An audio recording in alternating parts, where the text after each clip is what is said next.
La participation à cet événement ce samedi 24 septembre, organisé par le Centre des jeunes dirigeants, revêt une signification particulière parce que c'est un club humaniste qui considère que l'entreprise est au service de la vie. Et donc il fallait, aux côtés de deux éminents économistes, qui sont Arbi Jaïdi et Mohamed Ben Moussa, témoigner de ce que un économiste citoyen, mais au-delà de l'entreprise que je peux représenter, partager des convictions d'optimisme, pas seulement pour ce pays, mais également pour l'Afrique. Et donc de l'illustrer à travers énormément, parfois des anecdotes, parfois des faits, et dire aux jeunes dirigeants qu'ils façonnent eux-mêmes l'avenir.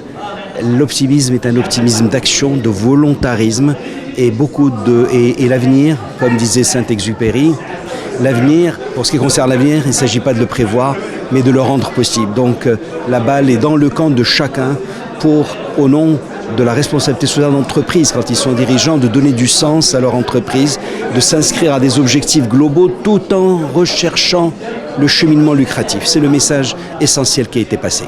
Merci. Nous continuons sur le même élan, celui d'un mouvement agitateur d'idées. Je crois qu'aujourd'hui, en fait, le sujet, c'était sur le débat économique.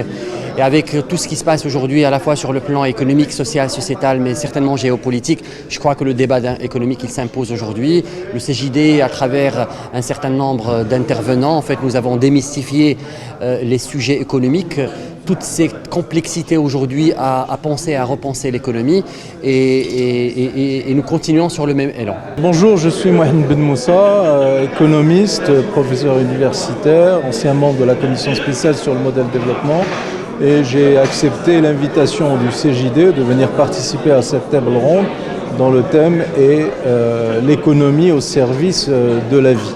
Alors, je voulais d'abord souligner la pertinence de ce sujet parce que c'est un moyen pour recadrer les problématiques économiques et les problématiques de politiques économiques en direction de l'essentiel, c'est-à-dire la vie, l'humain et la nature, les deux étant totalement indissociables et les deux étant totalement indépendants. Et c'est d'autant plus important qu'on constate malheureusement que les problématiques économiques ont dévié depuis de nombreuses décennies, pour ne pas dire de très nombreuses années, voire plus d'un siècle au niveau de la pensée économique, ont dévié sur des problématiques plus quantitatives, sur des problématiques plus monétaires, plus financières, oubliant et délaissant l'essentiel, c'est-à-dire faire en sorte que l'économie soit au service